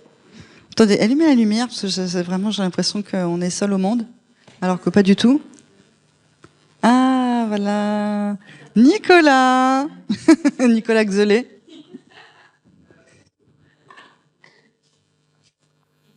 Ouais, moi je voulais juste dire un petit mot par rapport à ce que tu disais, Yasmina, pour les initiatives locales et régionales. Ouais. Nous, justement, j'en profite un petit Ah, instant autopromo. pour parler de nous, en disant que du coup, avec notre équipe, enfin, en gros, on a rassemblé 3 équipes. L'équipe du label indé qu'on a monté il y a quelques années, qui s'appelle Wait for It. L'équipe de Gold or Die, du coup, qui est aussi et un label et une boîte de prod audiovisuelle un peu... qui ressemble un peu au fonctionnement de ce qui se fait à Cartel. Et un mec de YouTube super connu, je sais pas si ça vous dit un truc, Fico TV, qui est aussi un mec de chez nous, du coup, qui vient de Metz, du coup, de la région. On est en train de créer un gros projet depuis quelques mois qui s'appelle Grand Est Audio. Et le but, c'est de sortir 4 gros morceaux avec plus d'une 60aine de rappeurs qu'on a choisis de toute la région. Tout le Grand Est, c'est pas que Nancy, c'est Metz. Ça va jusqu'à Belfort, ça va dans tous les sens, Strasbourg et compagnie, on autoproduit entièrement tout seul. Donc c'est de la mise à dispo des studios qu'on a, de notre matériel, de notre équipe. Je suis en charge de la production du projet, Wow. donc c'est une galère. Mais j'en profite pour le dire. Et du coup, tout soutien, qu'il soit médiatique ou de n'importe quel type logistique ou autre, est le bienvenu, surtout de notre ville, surtout de notre région. Et l'idée, c'est vraiment de montrer un peu que, voilà, chez nous, il y a du talent. Il n'y a pas que Paris, il n'y a pas que Marseille, il n'y a pas que Lille. Et vraiment rassembler tout le monde et faire un vrai truc fédérateur. Et je tiens à dire aussi qu'on n'a pas choisi les artistes. On a fait une grosse session d'écoute tous ensemble avec tout ce qu'on avait reçu, parce qu'on a fait un appel, entre guillemets, à candidature sur les réseaux sociaux. On a reçu plus de 350 morceaux, je crois. Wow. Et on n'a pas choisi en mode toi t'es la pépite de demain, on veut miser sur toi, comme ça on récupère après. On a voulu diversifier le truc, que ce soit plus représentatif de ce qui se fait, en gardant bien sûr une exigence en termes de niveau, bien sûr, parce que le but c'est la musique en premier. Donc c'est 4 morceaux de 15 minutes avec 4 gros clips entièrement autoproduits par nos équipes. Voilà. Mais waouh, bravo. Ça, vous savez. Attends, ça peut se dire, hein. Tu sais, Thomas, ça me fait penser aux street tapes qu'on avait là, tu sais, où il y avait plein d'artistes, les mixtapes qu'on recevait, mais qui étaient de rap français, avec plein de rappeurs dedans, et on découvrait plein de pépites à chaque fois. Donc, ouais, continuez, ça c'est carrément hip-hop. La solidarité et le fait de travailler ensemble et d'avancer ensemble. Je sais pas comment je pourrais vous aider, mais je vais chercher. Bonjour, bonsoir à tous. Moi, j'avais une petite remarque. On parle de culture et d'identité artistique, et en fait, j'ai trouvé dommage qu'on n'ait pas abordé le thème justement de la mode et du luxe, parce que vous avez parlé des CH. Et c'est vrai que de la mode et du luxe. Oui, ah ouais, c'est vrai. justement parce que vous prenez par exemple des influences. On a parlé de Future. Prenez Kanye West. Le moment où il a été connu du très très grand public, c'est justement quand il est rentré dans la mode avec son designer Virgil Abloh. Et je pense qu'aujourd'hui, maintenant, dans les identités artistiques des rappeurs, on va dire, qui montent beaucoup aux États-Unis, en Angleterre, et certains de nos numéros 1, je pense que ça passe aussi beaucoup par ça. C'est-à-dire que à l'époque, je pense qu'il y avait beaucoup ce truc de revendication, etc. Maintenant, c'est du pur art. Et nous, c'est ce qu'on a essayé de faire à Gold or Die, c'est exactement ça. Par exemple, moi, je suis artiste designer. Là, voilà, autopromo, c'est bien. Il y a Noël qui est photographe et notre camarade qui était rappeur. Et en fait, c'est pas un gloubi-goulba de plusieurs disciplines qui s'entremêlent. C'est d'abord un univers commun qu'on essaye de traduire dans différentes techniques, le rap, le design ou la photo. Et donc c'est pour cette raison aussi qu'on est capable d'apporter une bonne valeur ajoutée aussi à nos artistes. Et je pense que il faut peut-être un peu s'éloigner des schémas qu'on a connus dans les débuts des années 90, etc. Parce qu'aujourd'hui, maintenant, je pense que le rap c'est un style musical. C'est beaucoup moins, on va dire, un objet de contre-culture qu'une variété musicale. Bien sûr. Moi, je pense que le rap, c'est ce qu'on a envie que ce soit, en fait. Tu comprends ce que je veux dire? Moi, je trouve ça formidable que vous trouviez votre manière de faire. Et si pour moi, si pour quelqu'un d'autre, ça a une autre vocation, tant que ça peut avancer les choses, tant qu'il y a de la création, Totalement d'accord. tout va bien, tu vois. Et Parler juste de fait, on va dire, en termes de ce qu'on voit. Je veux dire, une personne profane qui regarde de l'extérieur un clip de rap d'aujourd'hui et un clip d'avant, elle va se rendre Il y a beaucoup plus de belles voitures, de chaînes, Mais justement, quel est ton point de vue là-dessus? Je comprends pas, parce que tu parles de luxe. Est-ce que tu peux faire le lien, s'il te plaît, entre... j'ai pas réellement de point de vue. Je veux dire, je pense que ça aurait été intéressant de l'aborder dans la mesure où c'est un fait. Je dis pas que c'est mieux. Les marques de luxe ont pompé le hip-hop pour se... Exactement, oui, exactement. Lorsque Virgil Abloh est venu en France, il y avait, on lui a mis un Freeze Corleone, alors que c'est pas forcément celui qui vendait le plus, mais c'était celui peut-être qui avait, on va dire, une DA beaucoup plus proche de ce qui se fait aux États-Unis. Voilà, c'est plus. J'entends. Pardon. Après, je pense que ça a toujours fait partie du truc. En fait, c'est même dans les années 80, au tout début, il y avait des gars qui faisaient de la musique, alors avec des platines peut-être, avec des 808 peut-être, avec des cartons, machin. Il y avait des gars qui tournaient sur la tête, mais il y avait aussi des mecs qui peignaient les murs, mais qui faisaient les flyers, les affiches, les couvertures de disques ou de cassettes. Mais il y avait aussi des gens qui s'occupaient des fringues et des costumes et des trucs. Ça a toujours, enfin, le stylisme en quelque sorte a toujours fait partie de cette démarche. Après, il peut être très bling bling ou autre, ou très grimy, ou peu importe. Ça dépend. Je parlais surtout de l'artistique, comme Mohamed Dia par exemple. Mohamed Dia, c'est du pur artistique. Il n'y a pas vraiment de bling bling quand il a créé sa marque et qu'il a fait porter au secteur A. Je parlais plus dans cette démarche-là. Après, il y avait par exemple, hier on en a parlé d'un gars qui s'appelle Ramelzi, qui est un artiste de graffiti, qui avait un concept, qui faisait de la musique, de la peinture, qui se mettait en scène en jouant des personnages, en créant ses propres costumes. C'est un truc, enfin c'est un regard à l'occasion, mais c'est un truc super complexe et qui a priori, quand tu regardes ça comme ça avec les yeux d'aujourd'hui, tu vas te dire mais c'est quoi le rapport? Mais parce que ce sont des choses qui ont été peut-être un petit peu mis de côté. À côté de ça, je pense que tout le monde s'est inspiré de la démarche des artistes de hip-hop, peu importe de quel élément ils viennent, que ce soit même au niveau de la communication. Enfin, c'est pas pour rien que des grandes marques de soda, par exemple, payent des SNCF ou d'autres sociétés pour pouvoir mettre leur logo en grand sur des wagons. Voilà, alors que la démarche elle vient directement du graffiti, ou même ou faire des pochoirs par terre, ou faire du street marketing, ou t'appelles ça comme tu veux, mais toutes ces démarches, ces façons de faire qui viennent d'un contexte de besoin, il faut faire parce qu'il n'y a pas d'autre moyen, parce qu'on est obligé. Tu te heurtes, enfin au départ en tout cas, le nombre de portes fermées qu'il fallait un peu forcer ou rentrer par d'autres biais, c'est assez fou. Donc ces solutions qu'on a auto-trouvées, et cette façon de faire, ce système D là, en fait, tout le monde s'en est inspiré, que ce soit dans la mode, que ce soit dans la musique, que ce soit enfin c'est pas pour rien qu'aujourd'hui on parle de break au JO. Alors c'est du sport, c'est de la danse, peu importe en fait, c'est au JO, c'est pas rien. Enfin comme pour aller encore plus loin, et ça permet aussi de réalimenter et de réinjecter un coup d'adrénaline à tout ça et ça continue. Ça fait 50 ans. C'est long pour une culture. Il y a normalement une mode enfin ça fait 30 ans que j'entends que c'est une mode.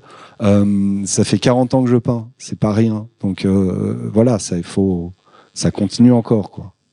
Mais je pense que pour rebondir avec ce que vous disiez, je pense que beaucoup de graffeurs se sont redirigés vers le design justement parce que c'était une manière aussi de pouvoir faire survivre quelque chose, voilà. Et je pense que c'est pareil un peu avec le rap aussi quoi. Ouais. C'est ce que si je peux juste terminer là-dessus, c'est ce que je voulais dire tout à l'heure. Enfin, en tant que graffeur ou d'artiste de graffiti ou issu du graffiti, si tu veux, on appelle ça comme tu veux. Enfin, pour moi, encore une fois, je fais ce que je fais, peu importe le label. Mais en tout cas, tu peux exister dans un tas de choses différentes. enfin, j'ai pu faire des flyers, j'ai pu faire des décors de théâtre, de cinéma, j'ai pu faire des conférences, faire du conseil artistique sur des films, enfin plein de choses. Et notamment, j'ai travaillé pendant quelque temps sur des marques de fringues ou sur des défilés, mais pas que. Et avoir cette souplesse et cette réactivité, je pense que ça fait partie de l'énergie, de l'ADN, mais aussi de la richesse de cette culture. Rien à rajouter. Alors juste pour terminer, parce que je nous regardais et je me rendais compte qu'on était plus de femmes que d'hommes dans cette table ronde, ce qui est quand même hyper rare, hein, comme dans le rap. C'est une très belle avancée, Exactement. je trouve. Et tout à l'heure, ouais. Et tout à l'heure, Leïla et moi, on était à côté et qui énumérait plein de noms de rappeurs pour je ne sais quelle occasion et 0 rappeuse. Lala Ace, qui est la meilleure rappeuse. Ah oui, non, mais d'accord, il y en a plein d'autres, hein, mais elles n'étaient pas énumérées tout à l'heure quand on parlait de cette brochette d'artistes dans le rap. Donc ça vient pas tout de suite à l'esprit, à part Diams évidemment, mais ça vient pas tout de suite à l'esprit. Donc je me tourne vers ces femmes qui sont autour de la table et je répondrai aussi. Est-ce qu'il y a quelque part une revendication féministe dans votre activité, votre pratique artistique? Ou pas du tout, ça reste homme ou femme, non genré. De toute façon, c'est d'abord le hip-hop ou d'abord votre pratique artistique. On mettra le genre après. Moi, je suis une féministe de ouf. Et parce que aussi j'ai dû me battre parce que j'étais une femme et parce que je voulais faire de la danse, parce que voilà, c'était le contexte de l'époque et que oui, on va pas se mentir, le hip-hop c'est misogyne, c'est masculin, c'est arrivé voilà de la rue et que on sait que les filles ça traîne pas dans la rue comme ça a pas de muscles. Voilà, donc du coup, je pense que c'est très bien et je me suis moi battue pour ça. Je suis une femme, je suis fière d'être une femme et je suis fière de faire du hip-hop. Je pense que les deux sont même dans ma pratique sont liés et on peut pas, je peux pas dire oui, non, c'est les deux en même temps. Je suis aussi devenue la femme que je suis parce que je faisais du hip-hop avec tout ce qui va derrière et toute la culture hip-hop qu'il y a derrière, de se revendiquer de la rue. Et oui, on peut être une femme et se revendiquer de la rue. Donc, pour moi, c'est pas dissociable. Yvonne, un petit chat. Oui, il n'y a pas de question de différenciation. Après, je sais que moi, j'ai essayé, en tout cas au début, vu que j'avais fait aussi mon sujet de mémoire sur la question des femmes dans le rap et de tout ça, parce que c'était des questionnements forcément auxquels j'étais confrontée, vu qu'il y a, c'est vrai, il y a plus d'hommes. Et en fait, j'ai été assez déçue parce que j'ai voulu produire des choses avec des filles, j'ai essayé de créer du lien avec des filles en local, et je me suis confrontée à pas d'aide, pas de soutien, pas de sororité, quoi. Non. On appelle la sororité. Oui, j'ai trouvé ça très dur. Il y en a peu, et de créer de la sororité, justement, c'est super compliqué, en fait. Par contre, j'ai eu beaucoup plus de gars qui m'ont donné des opportunités en termes de travail et avec qui j'ai pu monter quelque chose. Alors, c'est pas forcément en opposition, homme-femme, mais c'est effectivement un constat qu'on peut se faire de se dire, moi, je revendique le fait d'être une femme et je revendique le fait qu'il y en ait pas assez et donc je vais me battre pour qu'il y en ait d'autres. Par contre, le fait justement de se battre pour être là et pour faire ses preuves. Par contre, ce qui est difficile entre guillemets, c'est qu'il faut vraiment encore plus faire ses preuves pour être intégré. Mais il n'y a pas de rappeuse au label Cartel. Non. Ça va venir. Leïla, il y a un côté féministe en toi? Je sais pas trop. Tu sais, comme on a déjà eu la discussion. Moi, j'ai toujours traîné avec des potes, des amis. J'ai jamais, tu vois, eu de distance, mec, meuf. C'était beaucoup de mecs, c'est vrai. Avec le recul, maintenant qu'on me le demande. Moi, je dirais que j'ai, 2 atouts en plus. Je suis une meuf et je suis métisse. Donc, je prends ça comme un plus. Effectivement, je pense que moi, je me suis construite dans l'adversité. Et c'est comme ça qu'on se construit le plus. Donc, bien évidemment que je me tiens droite, forte auprès de toutes celles qui se battent pour l'égalité des droits, des possibilités. Mais c'est vrai que moi, dans mon quotidien, je ne me suis jamais mise dans une position d'infériorité ou l'ai vécu comme ça, en fait. Voilà. Et c'est vrai, Thomas il peut en certifier, j'ai jamais eu aussi des propos ou de me dire je suis une femme. En fait, c'est plus une question de personnalité que de genre, que de sexe finalement. C'est sûr que nous, on a trouvé le moyen de travailler ensemble, c'était super, mais sans me dire c'est un garçon ou je suis une fille. Et dans le hip-hop au début, dans les années 90, ok, il y avait très peu de femmes, mais on le remarquait pas. Enfin, je me disais pas, tiens, je suis la seule fille. Ou alors je le remarquais quand il y avait des bagarres, ce que j'ai dit tout à l'heure. Là, oulala, mais là, je vais mourir. Quand il y avait le concert de Onyx, et puis alors il y a vraiment, je regardais autour de moi, il y avait pas de femmes. Et c'est au moment où en fait, je dois m'en rendre compte, quoi. Mais je me disais pas, ouais, je suis la seule fille. Trop bien, je suis avec plein d'hommes. Non. Par contre, on m'a fait pas mal de réflexions. Comme j'étais passionnée par le DJing, mes premières émissions de radio et où j'invitais plein de DJ, donc c'était que des hommes, parce qu'il n'y avait pas de filles DJ, très peu. Enfin, il n'y en avait qu'une. C'était alors, tu veux sortir avec qui? Comme si en fait j'étais là pour faire mon marché. Et donc j'étais là, personne. Enfin, quelle drôle d'idée. Donc comme la femme était celle qui accompagnait l'artiste ou était la groupie et qu'il n'y avait pas encore des journalistes femmes, du coup voilà. Mais il a fallu que j'explique. Mais non, en fait, pas du tout. Mais si, allez. Mais non. Enfin, je suis là pour me mettre en avant ces DJ et c'est tout. Mais sinon, ça n'a pas eu d'incidence sur mon travail, je pense pas. Après, donc, ça me fait penser au non-genré. Et du coup, moi, c'est comme ça que je suis devenue non-genrée. C'est-à-dire qu'à un moment donné, t'en as tellement marre qu'on te renvoie au fait que t'es une femme. Moi, dans mes spectacles, je me déguise en gars. Des fois, je fais la fille, des fois, je fais le gars, des fois, je fais le neutre. On sait pas. Et justement, j'ai construit ma personnalité comme ça. C'est pour ça que je te dis, je suis au milieu, je suis non-genrée. Je suis entre les hommes et les femmes. On sait pas. Mais c'est surtout la classe d'être une meuf. Désolée, les gars. Désolée, les gars. Merci beaucoup. C'était super de vous avoir rencontré aujourd'hui. Encore un grand merci à Ron, à Sophie et à toute son équipe. Merci Thomas Blondeau, Louis Jésus, Darko, on peut applaudir? Darko, Diams, Yvonne et Leila Si et moi, évidemment.